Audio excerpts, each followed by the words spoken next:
nin isbaara jid dhigtay waa qaaticu dariiq wuxuu qabo diinta islaamka ka hadashay lagu noqon maayo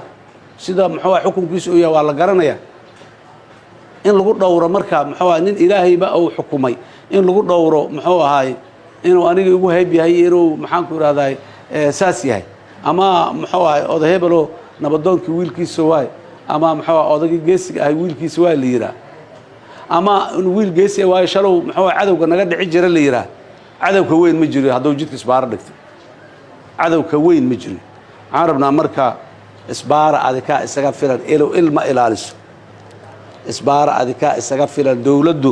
waxa diqdiq yaroo jida dalkan ku yaalo dhan meel kasta askari ma taaji karto laakiin meel kasta nin deegaanka iyo qoys deegaanka iyo gabar deegaanka ah taagana joogto isbaarada dalkoo dhan kama taalo waxaan rabaa walaalan runtii isu sheegin walaal ma aha dalkoo dhan isbaara kama jirto deegaanka aad degantihiin isbaara ka jirtaa hirshabeelle isbaara ka jirtaa meelo badanoo dalka ka mid ah isbaara kama jirto waa laga gudbay waa laga yimid maxaana looga gudbay dadkaa looga gudbay dawlad loogama gudbin dawlad kama kicin deegaanka inta haddii 10 kilomitir loo kacana isbaar hadday taalo inta haddaa uga baxdan 5 kilomitir ay taalo xamar haddaad aadood sii socotana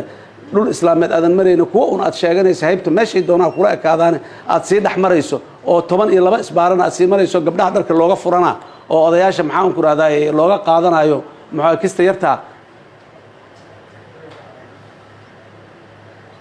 wartuug dhowrid male darajo male qaadicu dariiq dawlad mana iska dhiciya dadka yac iska dhaha qaadicu dariiq iyo isbaarista dawladdu waa la dagaalsantahay waana la dagaalay laakiin dadka la'aantiis lama dagaalami karo